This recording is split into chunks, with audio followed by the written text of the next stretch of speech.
Hello and welcome to this edition of Age of Truth TV. I'm Lucas Alexander at the Open Mind Conference in Copenhagen, Denmark. It's the 20th of September 2014, and we're joined by Australian truth seeker, radio host and filmmaker Max Igan.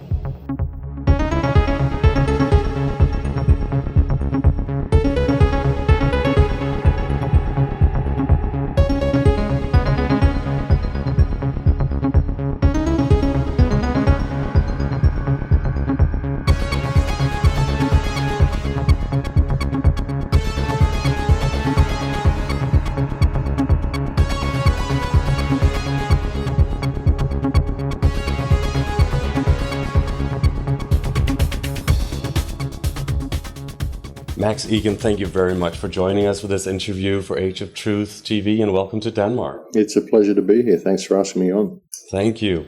You've been traveling all over the world for years and giving your lectures about these very controversial topics. Please tell us how you started talking about all of these very eye-opening things. It's been a really interesting path, actually. I woke up when I was 4 years old, and my parents explained to me that we had to buy land, and I couldn't understand the concept of buying land. I thought I'd been born onto the wrong planet. So it kind of was a strange childhood from that point. And when I was about 8, I started researching ancient mysteries, things like the pyramids and stuff like this. I just wanted to know why there was all of this stuff lying around the planet that we didn't have an explanation for. And one thing led to another. And I just, that became an obsession of mine, almost like a hobby, but a very obsessive hobby, where I just wanted to know how we got here and what it was all about. I found that I couldn't really function very much in school because I didn't agree with a lot of the stuff that was being taught to me. I ended up getting kicked out of 4 schools. And I had my own desk outside the principal's office for the last 6 months of high school. Really? Yeah, and I was kind of halfway through high school. I had my own desk outside the principal's office, and I thought, well, what am I doing here? You know, I was already playing in the school band, so I just left school halfway through high school, became a musician, and managed to live on the outside of society for my whole life, just expressing the art of my life and using research as a hobby.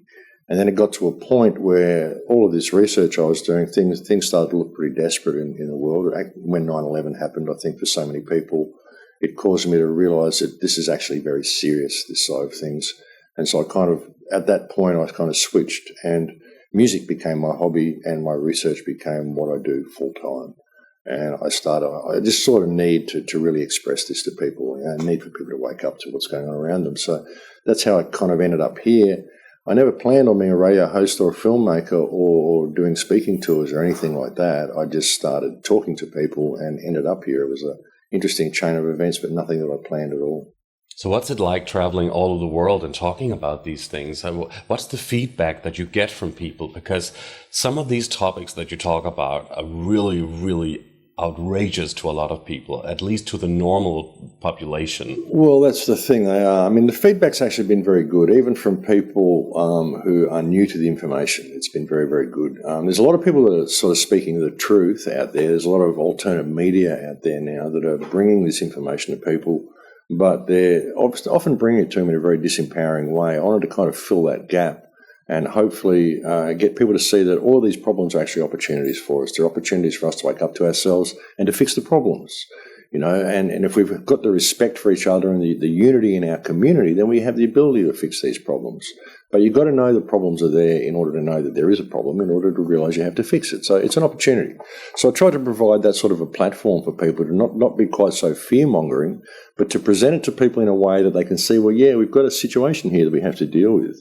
Because it's very confronting for people, you know, that are new to this information, because basically you're telling them that everything they thought about their life up to that point has been meaningless. It's all been a complete waste of time. The reality is completely different to what they thought it was.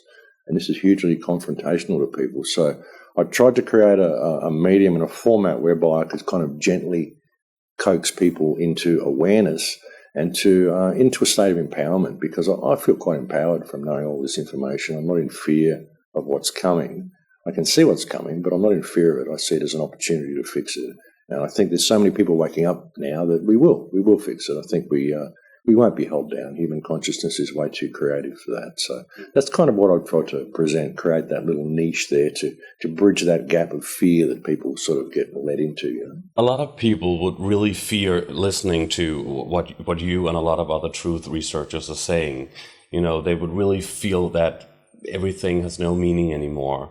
And I think we should get into the topic of what you're actually talking about that is so controversial. Well, really the most easy dot to connect is the money system. It's all controlled by the money system. The fact is that we live in societies where we're kept in a permanent state of debt slavery.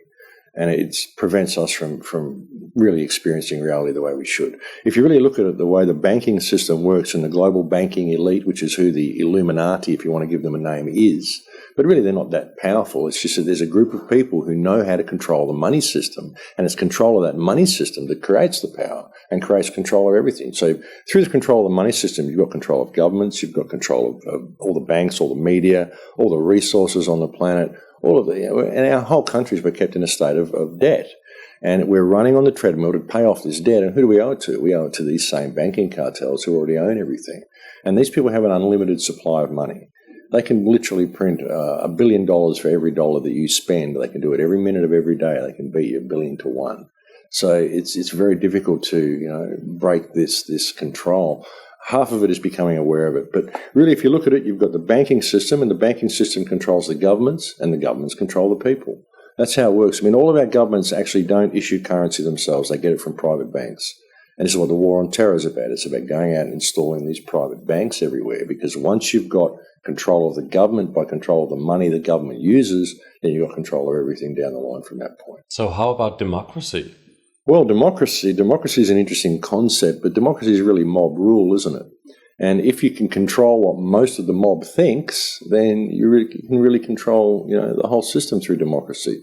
Democracy isn't really anything good. I mean, a democratic republic would be good, whereby everybody has unalienable rights that can't be taken away from them, and decisions are voted on democratically.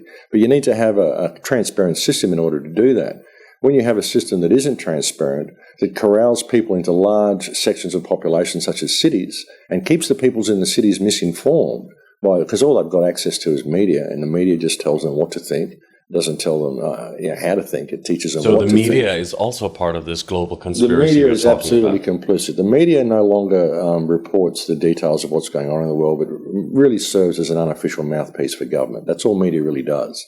And again, if you control the money system, like I said, you control the government, you control the media, you control the education system, you control the whole lot right down the line. You notice how the education system's changed over the last few years.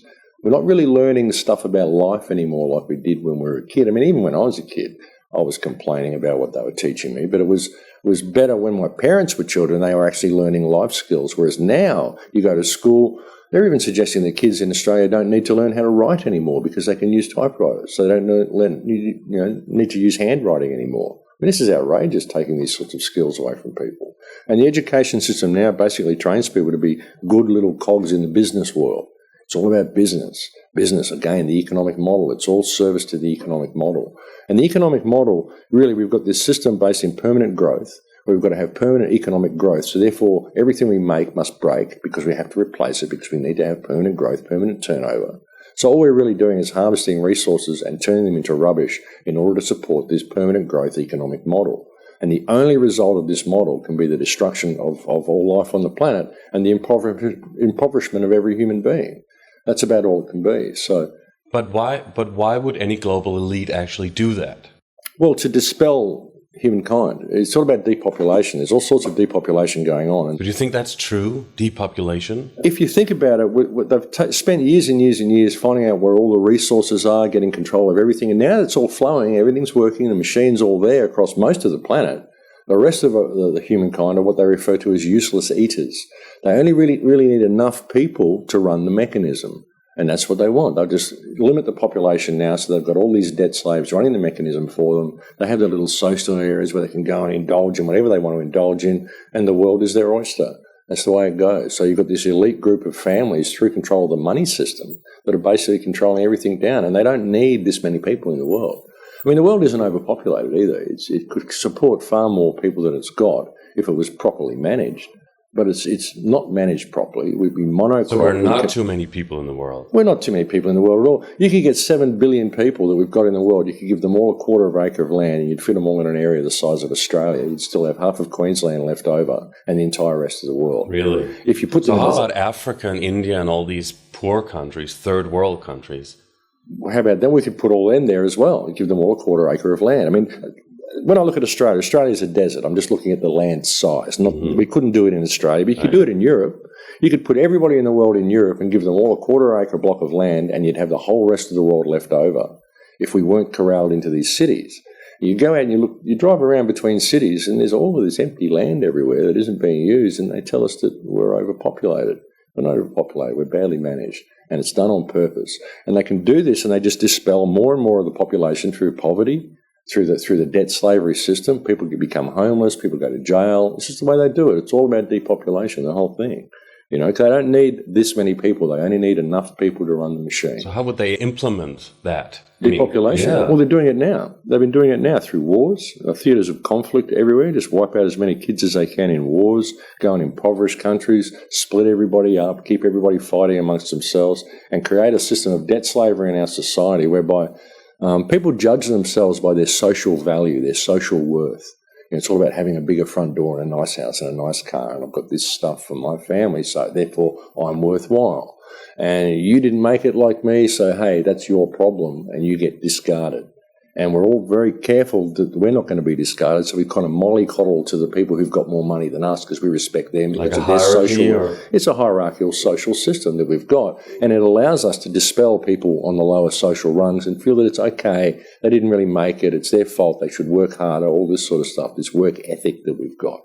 You know? So do you think that everybody should be equal in...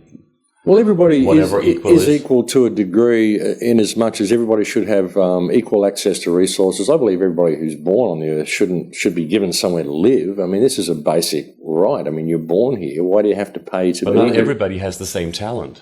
Well, not everybody has the same talent. Or doing this or that kind of job. Exactly. So people are born equal to the extent that they should have equal access to the value of the planet and the value of the resource. People aren't equal in as much as they have different talents, they have different skills, they have different likes, they have a different artistic form, if you like. I believe every person's life is an artistic expression. That's what they are. You're here to experience the art of being you, whatever that is. What do you love? What can you do? What can you leave behind? How can you improve the world by your presence in it? But you're never really allowed to find that out because you're too busy running on the treadmill in order to keep your head above water because you have to pay to be alive. This is a system straight away which is debt slavery, and it's designed to dispel you and discard you if you don't work hard, and this is depopulation. That's how they do it. You know, the people living in the gutters, and these are discarded human beings. You know, what we're seeing in Palestine and Gaza, these are discarded human beings.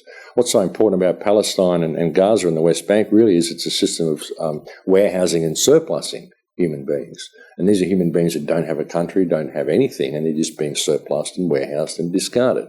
And it's a working model that they can apply everywhere. And they really are applying it everywhere through debt slavery and miseducation. You know, poverty, wars, there's so many things. GM food, the food that they're feeding us now, the lifespan of people is dropping.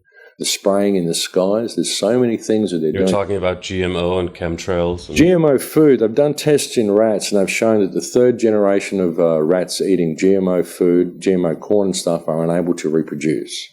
Please explain for the viewers just briefly what GMO is. GMO are genetically modified organisms, and they're getting crops and they're splicing them with fish genes and monkey genes, and what for? You know, to create pest-resistant crops and things.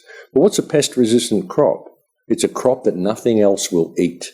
Nothing will eat this, and yet they say it's okay for humans to consume. You get GM corn, you offer it to a horse, and it just looks at it, doesn't want to eat it. It won't eat it unless it's absolutely starving. You can get lollipops and lollies now that we used to buy, sweets, drop them on the ground and the ants go around them. When I was a kid, you drop a lolly. So how can they sense that there is something that's put into it? I think it's energetic. It's an energetic universe, and people can, we can't read senses. We can't read energy the way other creatures can, the way other animals. Why not then? Well, fluoride, it's GM food, all the stuff that they've done to us, the electromagnetic bombardment that we're living in. This is an electrical universe, and you're an electrical being more than anything, even more than you are a biological being. Your body is 85% water, few chemicals in there that make up you, but is that you? It's just a vessel. What you are is an electromagnetic frequency of consciousness. That's what you are. Everything you experience is electrical. So if they can bombard Please go you into with... a little bit more into details about this, because a lot of people who will hear this probably will think it's a little bit far-fetched, maybe. We are in a physical three-dimensional five-sense reality, but what are you? What are you? Is your consciousness local to your body? I mean, your consciousness is a very, very complex thing. The fact that I can touch this glass and feel it, this is an electrical impulse that goes from my fingertips to my brain to tell me that I've got a glass. I can feel the glass. Everything's electrical. Everything you experience is electrical. And there's also a theory that the whole universe is electrical, that the sun is electrical, that every relationship is electrical. So that means that nothing is physical. Well, look, what is physicality? Physicality is what is made of atoms. And what are atoms? Atoms are 99.99999% empty space.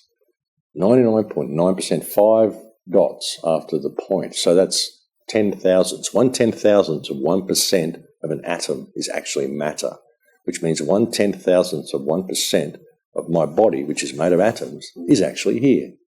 It's only here. So this pen is not solid, and the It's not table solid. is sitting in. Nothing not is solid. Nothing is solid. The interesting thing about it is that all the atoms have got gaps between them.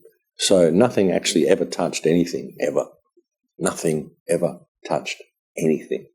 That's amazing. It's amazing. It's all about perception. I think a lot of people will think it's amazing. Well, So if I if you hit me or the other way around, I would feel it. You would feel it. But yeah, of course It you would would. hurt. You could even get like a mark. There's a pressure. It feels like it's touching you, but there's actually a gap there. Nothing ever touched anything. Even the cells of your body aren't actually touching each other. There's that microscopic gap there. You know, it's totally microscopic, minuscule gap there. But this is all proven by science. Atoms are empty space. So your body is an electrical organism. You are an electrical organism, and you experience yourself electromagnetically. You know, even when I see you, it's an electrical impulse that comes in from my eyes. It hits this little program, this little decoder back here. And actually, if you look at people's eyes, the images are upside down. The same as a telescope. You look through a telescope, it's upside down. A telescope is set up exactly the same as your eye. So it goes in there, it hits the little decoder back here next to your brain, and that turns the image right way up. So which way up is the world? Which way are we walking? Which way are we standing? It's all a product of perception. The whole thing is a product of perception. But it's an electrical universe. And if you're being bombarded by constant electromagnetic activity, it's going to affect you. And that's what's happened. This is why it's so difficult to wake people up. We've got fluoride, we've got electromagnetism, we've got the stuff in the GM foods, we've got all sorts of things. Vaccinations, everything that they do to interfere with the body computer, because it is a computer. When people die, the physical body, the physical dead body is still there. The physical dead body is still there. The physical dead body is simply something that the electrical energy has left. But the electrical energy is still there as well. It exists in the field. I had this meditation experience in 2008, which led me to understand all of this and led me to this great connection with everything, which actually put me on this path to do what I'm doing. It was this incredible meditation experience where I realized that we are all one, but we are also completely unique, because this is a unique biological computer that only experiences one frequency of a consciousness, one frequency of a single consciousness that exists in the field, that is the universe itself. So is that a spiritual side you're talking about that you have, or is it religious? It's a spiritual understanding that's based in a physical understanding of how reality works. It's all of everything that I believe spiritually can be verified by science, but science will simply say, "Oh, this is a possibility," or "I know it's a reality because of what I experienced." You know, and it explains it all. It explains it all. This is one unique perspective of reality, and that's another unique perspective of reality. So you are completely unique, but you're all connected to the one, all of everything that is anyway. But is also, that what people call God? Well, I guess. I mean, whatever you want to call it. People need something like that, I suppose. I mean, I don't do religion. That's not where I'm at all. But most people in the world do religion. Most right? people do religion because they need to find an answer, because they believe the answer is external to themselves. So why don't they have the answer that you have? Well, maybe they haven't looked in deep enough and found, really look at what they are. Really look at the perfection of themselves. See, through this system, through the economic system and the social system, we're taught that we're imperfect. We have to measure ourselves by parameters that are provided for us by somebody else, by the system. You've got to be here on the social ladder, or here on the economic ladder, or you've got to belong to this religion or this group or this. But what about you? What about what you are?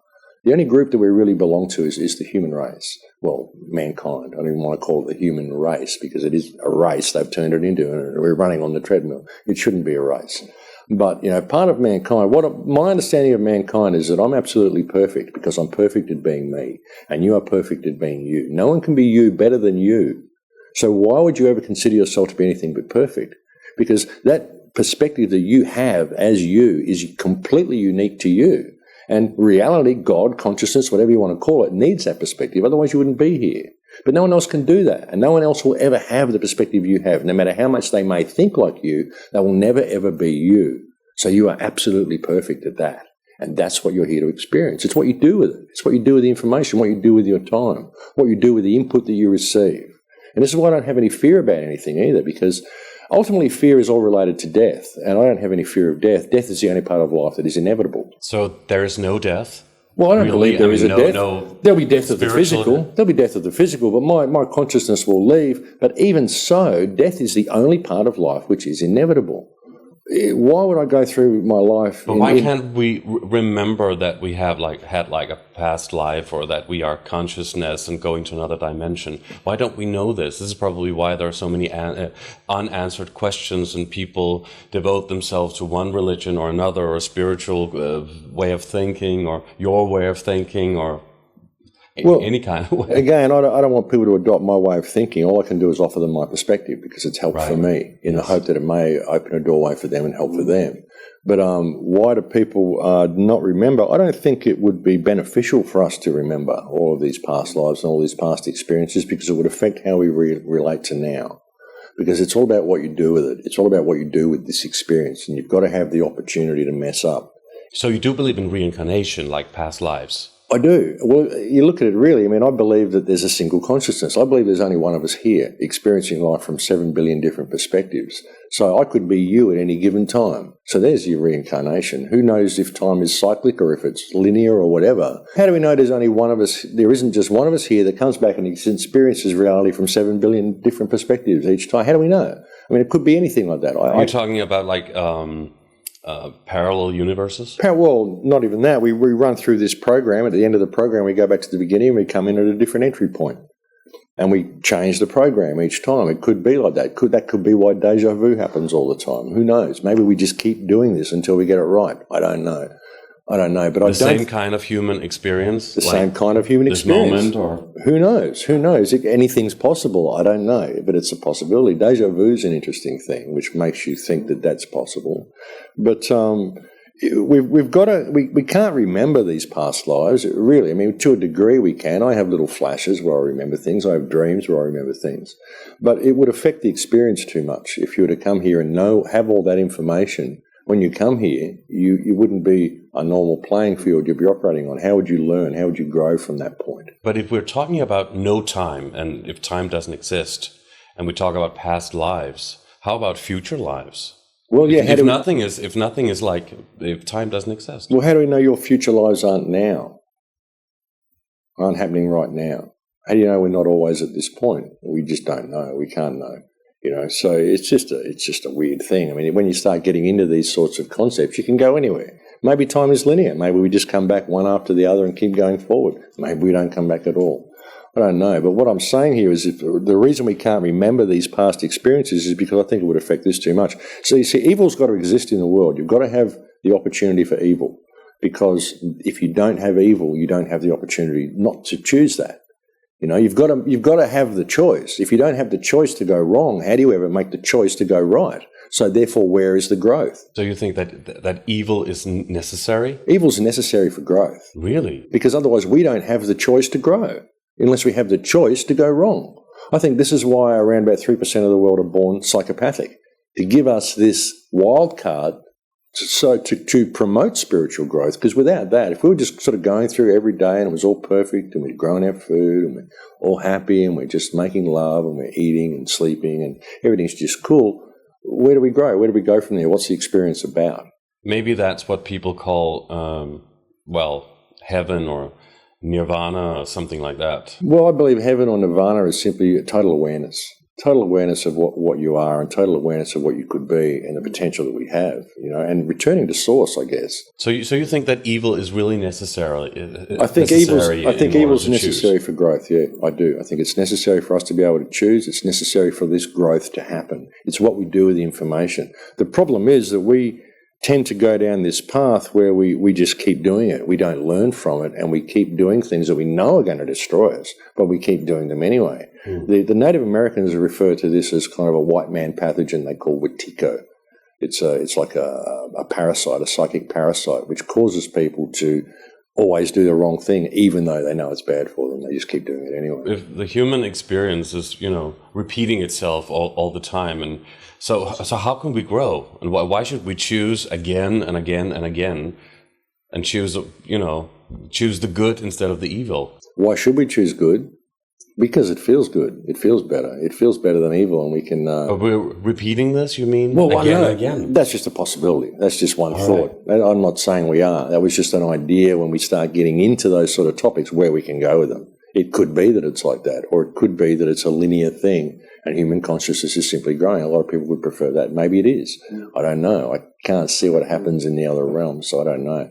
But I just suggest that everything's a possibility. So that comes from reincarnation. Having the understanding that when you ask me about reincarnation, having the understanding that we're a single consciousness that I experienced that day when I had that moment. Reincarnation could be any number of things. It could be that. We could be living all of these lives simultaneously at the same moment.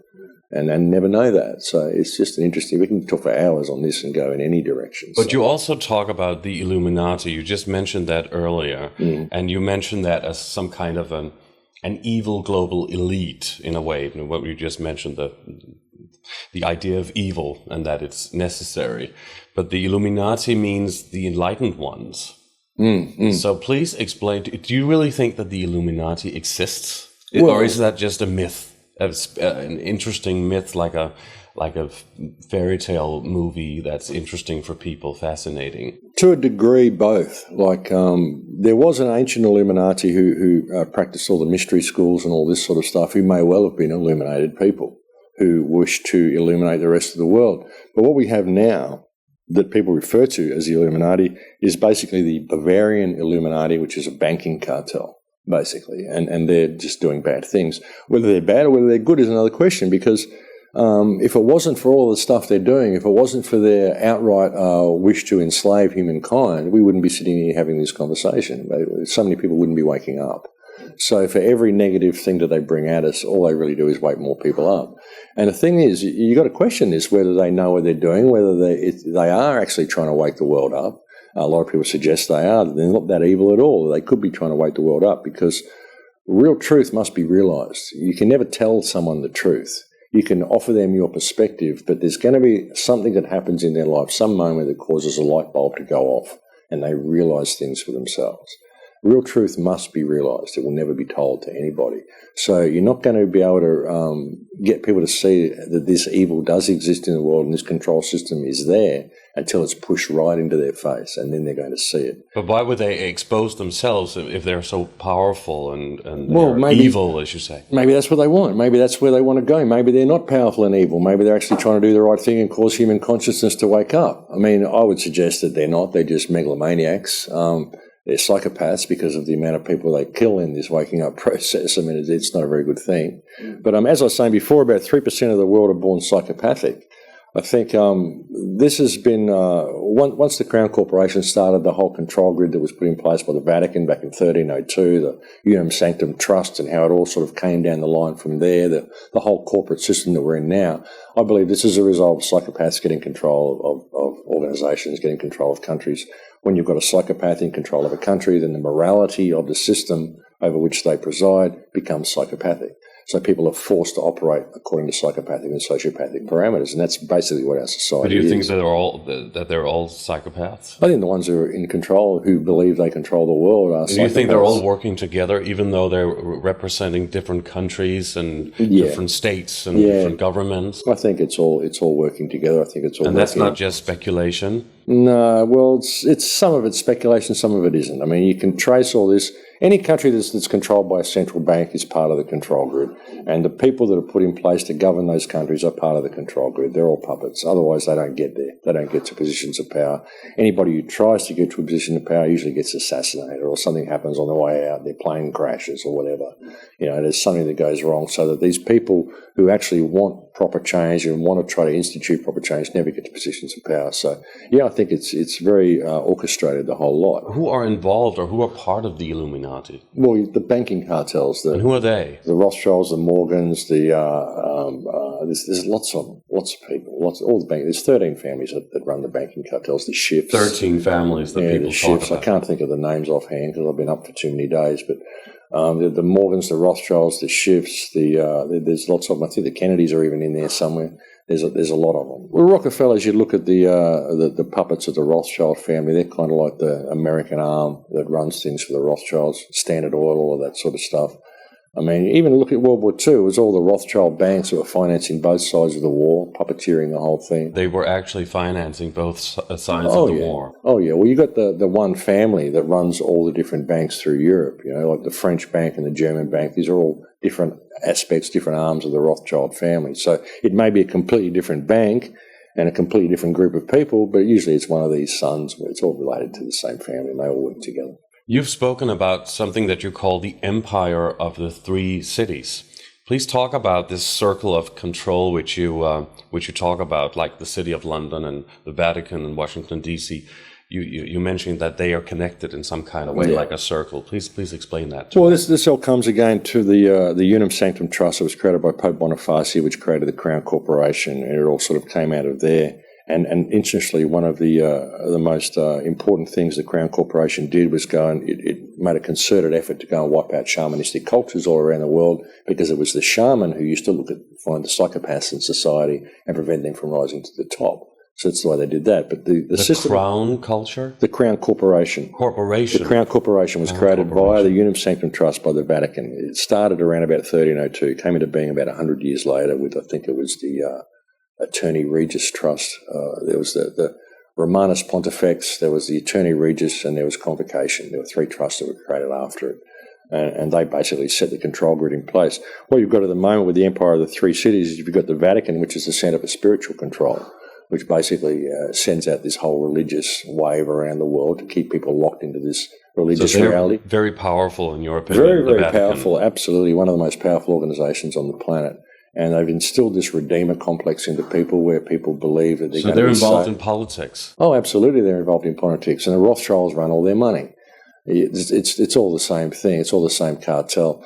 And you've got the Crown Corporation, which is run out of London, which controls the global financial system. Basically, the IMF, the World Bank, all of this is run out of London. That's seen as the global financial area. And then you've got the Washington, D.C., which is the military arm of the whole system. This is why they always take these controls from the Vatican, and America's always got a Bible in their hand, claiming to be Christians and all this rubbish. I mean, you look at what they do, it's nothing like what Jesus would do. Jesus doesn't go and bomb other countries. So, Do you think that Jesus exists? Well, that's another point that we could maybe take up an entire show on. If he did exist, he was a rebel. He was a government. He was an anarchist. He didn't want the churches. He didn't want the government. He was very outspoken, and he was a complete anarchist. He was a political activist. That might just be your perspective of it. Well, when you look at his life, he was a political activist. He was always speaking out about the system. He was telling people they're all one and they're unique and they're all connected. He was against the churches, against the baptism, against selling religion to people, all this sort of stuff. He was a total rebel. And he got away with questioning the church. He got away with speaking out against the church and speaking out against the government and all these people, right until he tried to speak out against the banking system. He went to the temples, he overturned the tables of the money changers, and he was dead within a week. Funny, that's what happens when you try to question the bankers. The banksters have been running the world for a long time. And they still do out of these three cities. So you've got the spiritual control, the money control, and the military control, all run by the same people. And the Vatican and the City of London and Washington, D.C. are all totally separate city-states. The Washington, D.C. is not part of America. The Central Business District of London is not part of England, and the Vatican is not part of Rome. These are all separate city-states with their own armies, their own police forces, their own laws, their own everything. But people only know about the Vatican being a separate state. Yeah. They don't know about the City of London and Washington, D.C. What is... often they don't. The District of Columbia. And you'll even see on the District of Columbia yes. Flag, it's a flag with a star on it and three stars going across the banner, which represents the three city-states. And that's the military arm. This is why they're impoverishing America so much as well, get people into the military. It's the most viable job. It's the only job with any real future at the moment in America, is either with the hospitality or the military or working in factories that make parts for the military. You know, so recruiting poor people from suburban areas. And making it attractive. I mean, you've got to pay to be alive, so you've got to have a job, and the jobs are in bomb factories usually, or things that make parts for military vehicles or whatever. And they've spread that right out across the United States as well. So even if you're anti-war, you need a job, and if you're going to speak out against the war, then you're going to close this factory down because this factory makes this little tiny part that's used in a tank somewhere. You know, so spread it out right across the states so that as much as people don't want the military, they want their jobs, and every factory makes something that's used in the military. So it's very clever the way they've done it, you know. Let's talk for a moment about somebody, a truth researcher, a conspiracy researcher like David Icke and others, who has spoken a lot about the global elite being controlled by an alien force called the reptilians.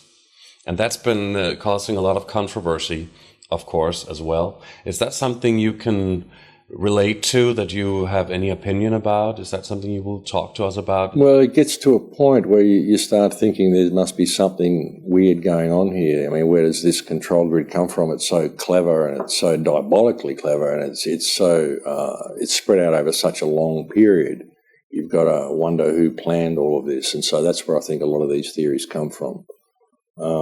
There was a book put out, or a book released or found in, I think, 1947 called the Nag Hammadi Codex, the Nag Hammadi Library, which is a group of Gnostic texts, which actually talks about a group called the Archons, which apparently mine parasites to do this sort of thing. So perhaps that's where David Icke is going. I mean, I've actually heard him talking about Archons recently. There's the concept, as I said before, of the Wetiko virus that the American natives talk about. This is this psychic pathogen that controls mankind and makes them do what they don't want to do.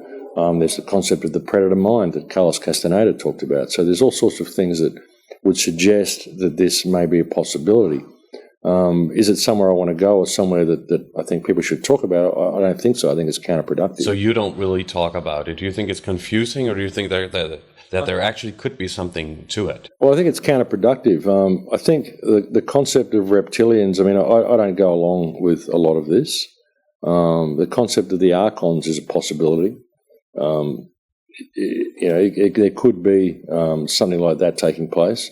But it is, I think, trying to bring this to the general public is counterproductive, because you're trying to tell them that, hey, look, the government doesn't have your best interests at heart, and they're having a hard time dealing with that.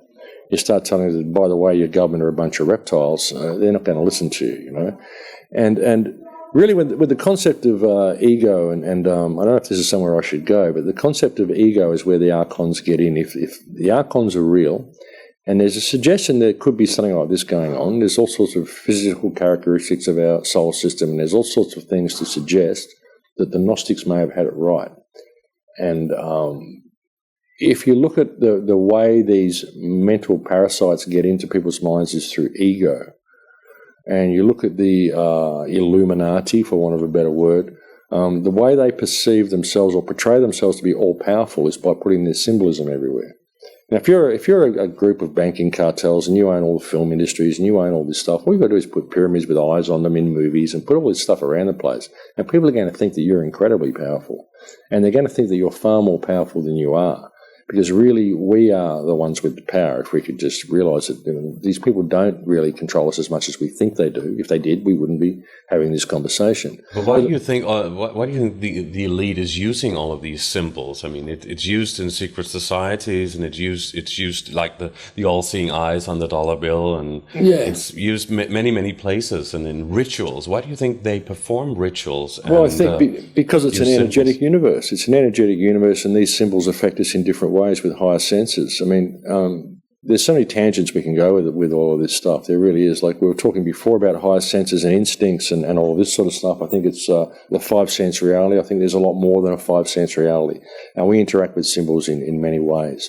But I think they do use them, but they also use them to instill a sense of power or a sense of disempowerment into the rest of the world by people believing that the Illuminati is all-powerful. They're only as powerful as we believe they are. We actually have the power to change everything, but they like to tell us what they're doing as well. They always like to tell us. And you look at people like David. I mean, I like David. I've met him a few times. I think he's a great researcher. He's a great dot connector. You know, where it falls down is that people always connect him with reptiles. Any information that comes from David is connected with reptiles. And he'll tell you what's coming before it comes. Now, if you think of the concept of the Archons and you think how they enter people's minds through ego, it's when you start thinking that you're a little bit too good. Now, I had a similar experience in 2008 when I had that massive download that I told you about. I had this experience where I just thought, oh my God, I wonder if I'm the one. I thought, wow, isn't that incredible that I had that experience? And suddenly I understood everyone. But as soon as I had the experience and thought that, I thought, isn't it interesting that I would have had that thought? Of course I'm not the one. Everybody's the one. We're all the one. We're all divine. You know, I didn't run with it. But some people run with it. It happens and they go, oh my God, I'm the one. And they run with it. And I think that's when the ego kicks in and there's a chance for this archontic force to take over. So think about it. If you've got, someone could be spreading, doing the will of these forces without actually knowing they're doing it. Because, like I said, they want to tell us what they do. It's part of their ritual to tell us everything they do. What better person to bring the information to you than someone who thought he was Jesus, or the reptile guy who thought he was Jesus? Because no one's going to believe him. No one's going to believe everything he says. And David's heart might be in the right place and doing the right thing, but where's he get the information from? Oh, I'm just downloading it. Yeah, but today he's also one of the most popular, speakers in the world. One of the most popular speakers in the world. But you can't get the mainstream to listen to him because he's the reptile guy who thought he was Jesus. That's the only precedent he gets in the mainstream. Ridicule. They're using ridicule to prevent the mainstream from looking at what he's saying. And what he's saying is spot on. Because when you have that connection, you think, oh my God, you know, I've just suddenly got all this information. Am I it? It just suddenly appears? It was like a download. It was like a huge flood of information where I just connected with everything. I thought, oh my God. And I thought, that's why people run with this thought. You know, when it happens, when you have that connection, it's a profound thing. So how much of what you're saying and what a lot of truth researchers are saying in general is real, proper truth information, and what is disinformation? How much is going on here? How do we know what is the truth and what is just simply disinformation and confusion to people? Yeah, well, there's that which is obvious. You know, obviously, I mean, you can connect the dots and you can look at the system for itself and you can say, well, there are major players here who are doing major things. We can predict all these theatre wars and all. I mean, Hegelian dialectic, problem, reaction, solution, thesis, antithesis, synthesis, the way they've done it for years, constructing all these wars, using exactly the same things that they did with Iraq to try to go into Syria. I mean, and it's the way they just vilify people. ISIS, the new Al-Qaeda. I mean, this is all, it becomes obvious to a point. So there's a lot of it that's quite obvious and you can see.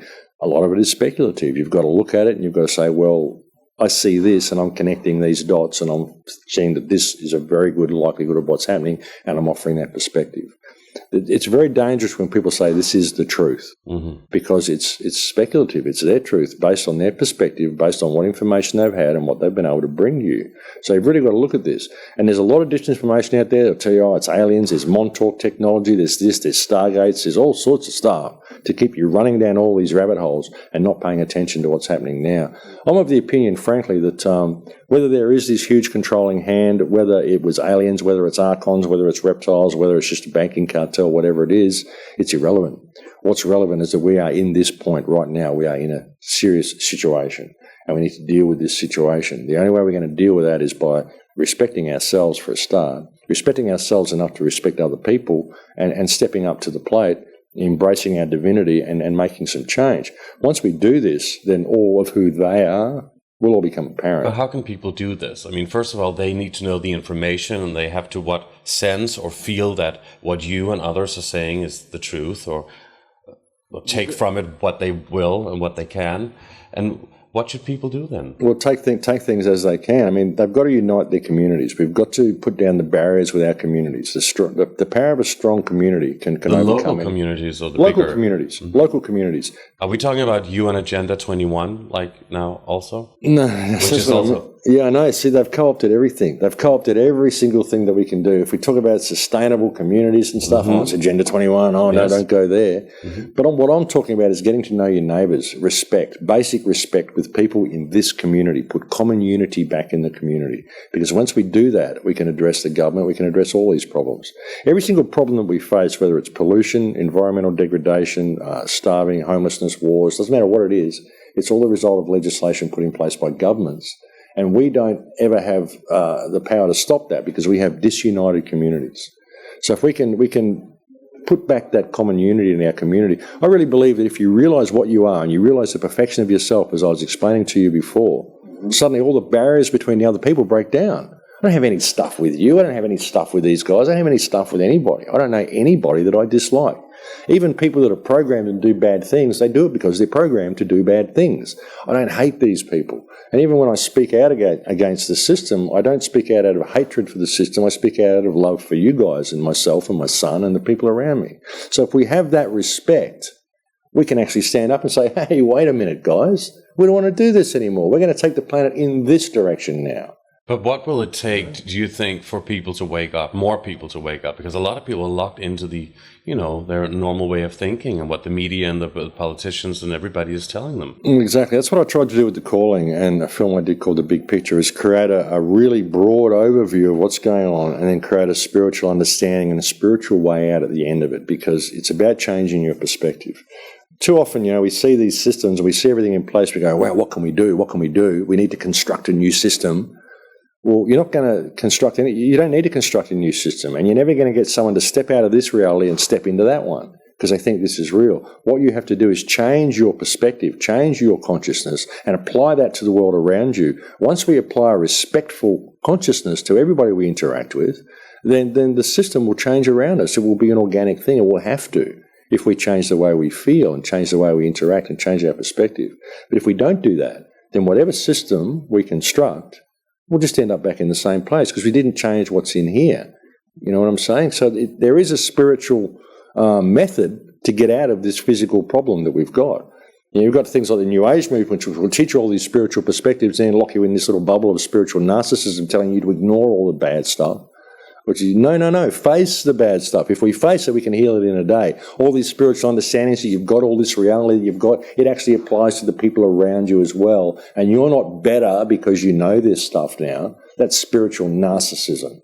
And that's not what we want. If you learn this stuff and you don't apply it to the world, then you're part of the problem. And that's why the New Age agendas have been constructed, to siphon all these people who may have been active off into these little bubbles of narcissism, So what's the first step, Max? What do you think that people should do? The first step on the path to greater awareness? Discover the perfection of themselves. Discover the perfection of yourselves and respect people yourself. Don't think that they're perfect, and if they have like a low self-esteem. Because they don't understand reality. Like, even if you've got physical problems, even if you're a cripple or you're this or you're that, it's a unique perspective that's necessary. You've got that information, you've got that perspective of the world for a reason. Respect yourself in having that perspective. Realize that this perspective is needed, otherwise you would not be here. So consciousness needs to have this perspective, and it's okay. And people, even if they're not physically handicapped, they judge themselves by social parameters.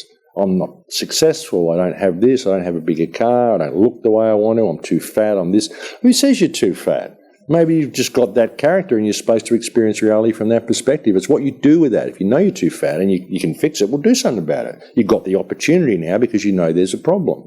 Anything that you've got that you may perceive to be wrong about yourself, if it's something that you can fix, well, fix it. If it isn't, well, then it's a unique perspective you need to have. So first of all, it's self-consciousness, your self-esteem. Self-esteem, but like I said, when you understand that this is simply a biological computer that's downloading a frequency from the field.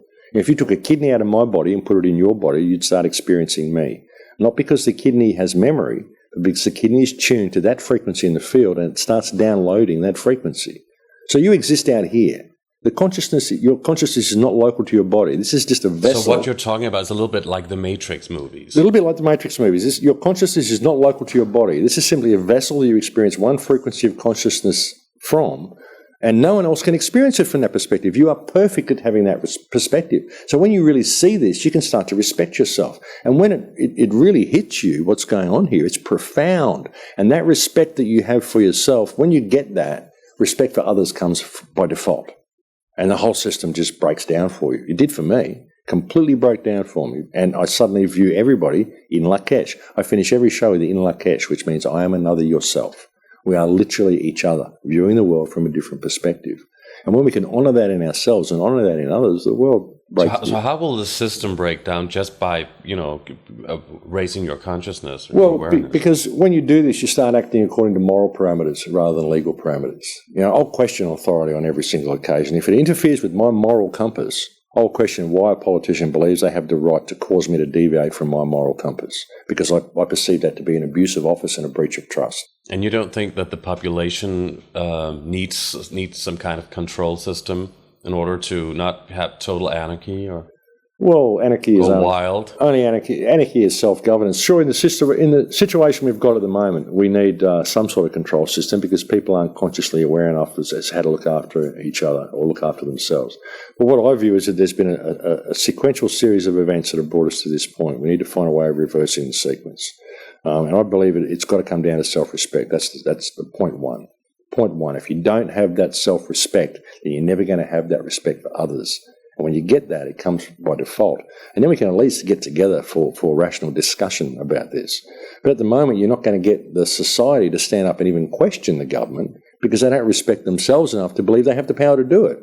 But the people in government are just people. They're actually our employees. So we actually employ to manage our infrastructure for us. Make sure that the roads are done and the garbage is picked up and the trains run on time. And so this is what people should not for. Vote anymore, you think? Well, I'd like to see people boycott an election, just boycott the next election pending suitable candidates and put forth our case to say, well, look, we can see the problem now. We can see that this money system, this slavery system, it's not acceptable. None of this is acceptable. So we're going to have to put new politicians in who are going to address these problems and find a way back to a point where we limit the size of government and we can respect ourselves enough and be in integrity enough to not need governance. We've got a long way to go to get to that point. Like I said, there's been a series of events, sequential steps that have brought us here. So we need to find a way of addressing the sequence. Step one, find yourself. Step two, start questioning this money system. The money system is the head of the snake. We've got to get out of this system of permanent debt slavery that we're forced to live in. It's not acceptable. It doesn't serve us. It doesn't serve society. Well, it serves the control part of society, but it doesn't serve us at all. So, but again, none of it's going to come without self-discovery. And presenting people new systems such as the Venus Project or even Ubuntu, which might be a great idea, it's too alien for people. You won't get them to do it. And if you haven't shifted what's in here to begin with, then it's going to end up back where we are now anyway. There are a million pieces in this puzzle you're talking about, look. And you're connecting a lot of dots, and there is a lot of information. But if people really want to go in depth more with your work, how can they find it? Is there a website or is there a place where people can really find you and read more? Yeah, well, I have a website called thecrowhouse.com. Thecrowhouse.com. Thecrowhouse.com. There's over 1,000 pages on that website and links to articles going back as far as 2008, 2007. That's when I opened the site. There's hundreds and hundreds of hours of me doing radio shows talking about this. So if you can go and listen to me talking for hundreds of hours. Yes. There's a lot of information on the website. There's nothing to buy on the website. It's all for free. All the films I make, I give away for free. I wrote a book. It's an ebook. I put that out there in 2007 as well. That's for free. Everything's for free. A lot of the stuff in the ebook, some of the stuff that I talk about in there, I've changed my mind on that. But that's okay. It's a learning curve, and I wish to put that up there, even though I got it wrong, because now I can talk about how I got that wrong and why. So it's all there, and it's all for free. So people should have no fear of really going deeply into this kind of material. No, I have no fear of anything. I think it's all opportunity, and ultimately, I have no stake in the outcome of any of this. I mean, I'm only here for a little while. If the human race destroys itself, it's not my problem. I would prefer we didn't. I can see an enormous potential for what we have here, which is why I do what I do. I don't do it out of fear or out of hatred. I do it out of a love for life and a love for our potential, because I can see the potential that we've got, and that's why I do it. Max Igan, it's been very fascinating and very interesting talking to you, and thank you very much for doing this interview with Age of Truth TV. My pleasure. Thanks for asking me on. Thank you.